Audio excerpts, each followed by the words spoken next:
खबरों की शुरुआत करते हैं। National commission for protection of child rights ने एक फरमान जारी किया है कि मुल्क भर के मदरसों में पढ़ने वाले गैर मुस्लिम तलबा की पहचान की जाए और उन्हें वहां से निकालकर राइट टू एजुकेशन एक्ट के तहत दूसरे स्कूलों में दाखिला दिलाया जाए।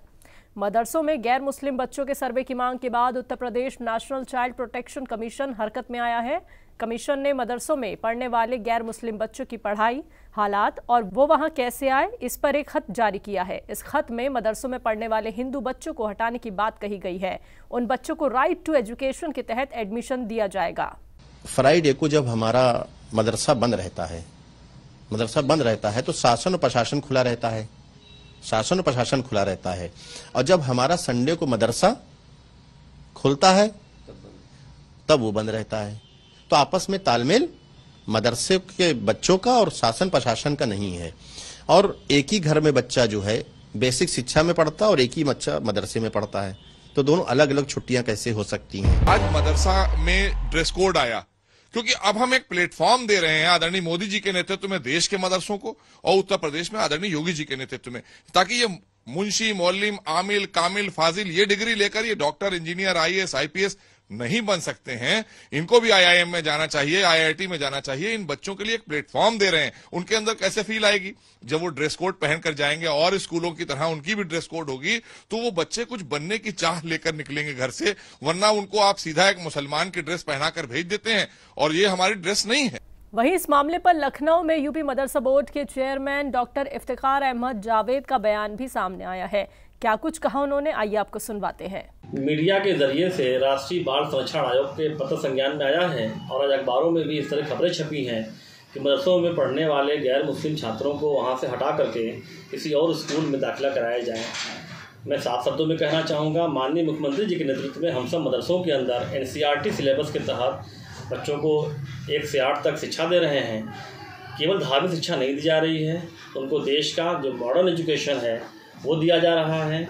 दूसरी बात मैं कहना चाहूँगा कि मदरसे में गैर मुस्लिम बच्चे पढ़ रहे हैं, संस्कृत स्कूलों में गैर हिंदू बच्चे पढ़ रहे हैं, बहुत सारे बच्चे ईसाई मिशनरी स्कूलों में पढ़ रहे हैं जो हर धर्म के होते हैं। मैं खुद काशी हिंदू विश्वविद्यालय से पढ़ा हूँ।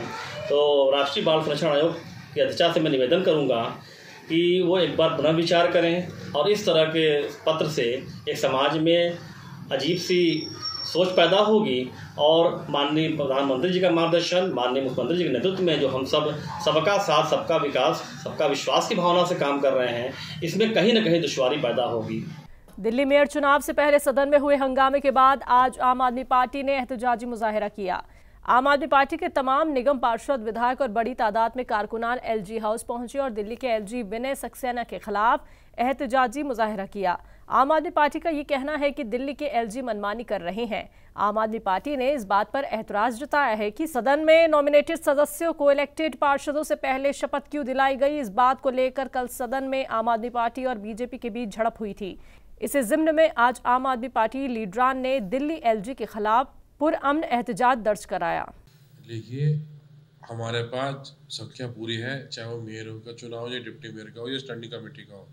डर उन्हें है, इसलिए अनसंवैधानिक तरीके से LG साहब ने 10 नॉमिनेट काउंसलर 2 दिन के अंदर रातों रात नॉमिनेट करे और आज उनको इलेक्टेड काउंसलर से पहले जो गैर संवैधानिक है उससे पहले उनको शपथ दिलवा रहा है।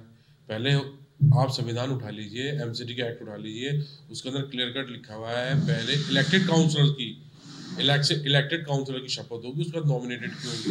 तो इनको डर है ना, तो बीजेपी को डर है कि पहले नॉमिनेटेड काउंसलर की शपथ कराने जाती है, बाद में इलेक्टेड ही कराएगी। और जबकि नॉमिनेटेड काउंसलर का हाउस के अंदर वोटिंग राइट भी नहीं है, उसके बावजूद भी वो नया प्रावधान लाना चाहते हैं। उनको मेयर के भी चुनाव में वोटिंग कराना चाहते हैं, स्टैंडिंग कमेटी में। दिल जो डर है वो बीजेपी को, आम आदमी पार्टी को नहीं है। आप हमारे कल सुबह कराओ, लेकिन पहले होगी इलेक्टेड की शपथ, नॉमिनेटेड की बाद में होगी। पहले जो नॉमिनेटेड काउंसलर दिल्ली सरकार नाम देती थी, आज LG साहब ने रातों रात नाम दे दिए, रातों रात नॉमिनेट कर दिया और रातों रात ये भी।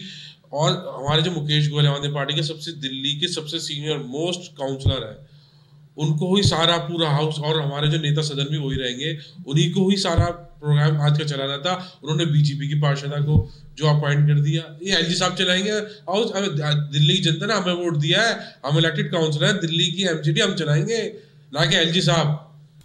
अरे उल्टा चोर कोतवाल को डांटे ना, क्या कहते हैं, ना खाता है ना दही है।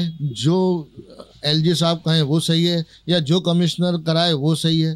तो देखिए, जो मैंने कहा कि सीधा सीधा जो है, आज तक दिल्ली नगर निगम के इतिहास में ऐसा कभी हुआ नहीं है कि चुने हुए नुमाइंदों को पहले जो है उनकी शपथ होनी चाहिए थी। एल्डर मैनों का कहाँ से मसला आ गया? ये तो एल्डर मैनों का कोई लेना देना है नहीं, हाउस से तो कोई मतलब है ही नहीं एल्डर मैनों का। वो तो सिर्फ जोन के इलेक्शन में वोट डाल सकते हैं। तो ये कोई सोची समझी साजिश है, या तो ये एल्डर मैनों से भी वोट करवाना चाहते हैं। तो ये तो अपना जो है ना, मैच जीतने के लिए सारे हथकंडे अपना रहे हैं। इनके ना ये किसी संविधान को मान रहे हैं ना किसी कानून को मान रहे हैं। अभी देखिए, अभी हाल ही के अंदर दिल्ली हज कमेटी का जो चेयरमैन जो है इन्होंने बना दिया है किसी को, जबकि दिल्ली सरकार बनाती भी आई है। तो ये तो समझ से बाहर हो गई है कि भारतीय जनता पार्टी क्या चाहते हैं, एलजी साहब क्या चाहते हैं। एलजी साहब तो ऐसा लग रहा है जैसे बीजेपी के कोई पदाधिकारी हैं और उसी हिसाब से काम कर रहे हैं। तो एलजी साहब ने तो अपनी तमाम मर्यादाओं को खो दिया है। अपनी जो उपराज्यपाल की जो पद की गरिमा होती है उसको तार तार कर दिया है। हम क्या कह रहे हैं? हमारा तो यही कहना है कि जैसे कॉर्पोरेशन चलती है उस हिसाब से चलनी चाहिए। बिहार में आज से जातीय जनगणना यानी कास्ट बेस्ड सेंसस का पहला मरहला शुरू हो गया है, जो 21 जनवरी तक चलेगा। पहले मरहले में लोगों के मकानों पर नंबर डाले जाएंगे। पहले मरहले में करीब 5 लाख सरकारी मुलाजमीन घर घर जाकर परिवार के सदस्यों के बारे में पूछेंगे। दूसरे मरहले में 1 अप्रैल से 30 अप्रैल तक स्किल के साथ लोगों की जाति की गिनती की जाएगी। दोनों मरहलों की रिपोर्ट जून 2023 में जारी की जाएगी। आपको बता दें कि दोनों मरहलों में मिलाकर बिहार में रहने वाली 204 जातियों की गिनती की जाएगी। बिहार में जातिगत जनगणना यानी कास्ट बेस्ड सेंसस का पहला दौर आज से शुरू हो गया है।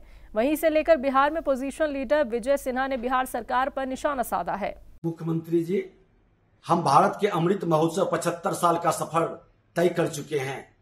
बहुत लोगों ने अपनी सत्ता राजनीति के लिए अधिकार की बात किया, लेकिन जब हम शताब्दी वर्ष मनाएंगे तो अगला 25 वर्ष सामाजिक सद्भाव, सबका साथ सबका विकास का भाव हो। आज 75 वर्ष की आजादी में कोई जातीय जनगणना की बात क्यों नहीं किया? 1931 के बाद जातीय जनगणना क्यों नहीं हुआ? आज आप ये बता दें कि देश के प्रधानमंत्री ने जब सभी कमजोर तबका के लोगों के लिए जनधन योजना, उज्ज्वला योजना, शौचालय योजना, आयुष्मान भारत योजना, कई दर्जनों योजना शुरू की, अकाउंट में पैसा जाने लगा, भ्रष्टाचार पर अंकुश लगने लगा। और जब लाल किले से उन्होंने घोषणा किया कि हम भ्रष्टाचारियों को भारत मुक्त, भ्रष्टाचार मुक्त भारत बनाएंगे, लोहिया जी, गांधी जी, जयप्रकाश नारायण जी, आज पंडित दीनदयाल उपाध्याय जी ने आपको जाति विहीन समाज और भ्रष्टाचार मुक्त राष्ट्र बनाने का जब बात किए थे, तो आप उसकी बजाय जो आपके बड़े भाई ने जातीय उन्माद पैदा कर करके जातीय नरसंहार कराते थे, उसी पथ पर क्यों बढ़ गए? आप जातीय जनगणना कराना चाहते हैं, जरूर कराइए, लेकिन आपका विजन, आपका उद्देश्य, मिशन 500 करोड़ खर्च कर रहे हैं, इसका लाभ क्या उस गरीब, शोषित, कमजोर तबका के लोग को मिलेगा? उस नौजवान बच्चे जिस पर आप लाठी बरसा रहे हैं, शिक्षा में जो हमारे शिक्षक अभ्यर्थी रोड पर बैठे हुए हैं, आज बीपीएससी, बीएसएससी के बच्चों की प्रतिभा का जो हनन हो रहा है, उसका समाधान करने की बजाय आप एक व्यवधान उत्पन्न करने के लिए, एक उन्माद पैदा करने के लिए, समाज को लड़ाने के लिए आपका जो मिशन है, आजादी का जब शताब्दी वर्ष मनाएंगे, आप क्या देना चाहते हैं? बिहार को बकस दीजिए। दोनों भाई 32 साल से क्यों नहीं करवाए थे? अब बिहार को जब विकास की गति बढ़ानी है, तो आप सत्ता प्राप्ति के लिए फिर एक बार बिहार के वातावरण को प्रदूषित करना चाहते हैं, बिहार में अशांति लाना चाहते हैं, उन्माद पैदा करना चाहते हैं। इसलिए पहले पूरा विजन बनाइए। 5 करोड़ लोग जो बिहार से बाहर है, उस बिहारी के बारे में भी चिंता कीजिए, क्यों पलायन किया, कौन से जिम्मेवार लोग हैं, किसके कारण बिहार छोड़ना पड़ा, उनकी भी जनगणना कराइए। आपसे आग्रह है कि पूरे विषय पर एक सभी पार्टी का एक बैठक बुला करके उस पर गहन विचार करिए, प्रबुद्ध लोगों का विचार लीजिए, और तब आप फाइनल एक उसका फॉर्मेट बना करके शुरुआत करिए। लेकिन आपका मिशन नियत में खोट है, इसलिए शराबबंदी की तरह ये भी नीति आपका फेल करेगा, इसका साइड इफेक्ट कई रूप में दिखाई पड़ेगा। कांग्रेस के सीनियर लीडर जयराम रमेश ने मरकजी सरकार पर तंज कसते हुए ये कहा कि पिछले 8 साल में मैक्सिमम नफरत, मिनिमम गवर्नेंस हुआ है। जब प्रधानमंत्री ने कहा, जब वो सत्ता में आए, मैक्सिमम गवर्नेंस मिनिमम गवर्नमेंट उन्होंने एक नारा दिया था।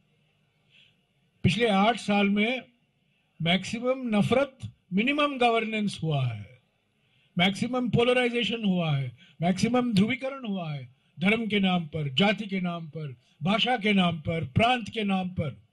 सिर्फ एकमात्र रणनीति है इनकी, और वो भी चुनावी नजरिए से, ध्रुवीकरण। आरएसएस और बीजेपी की विचारधारा का मूल सिद्धांत है ध्रुवीकरण।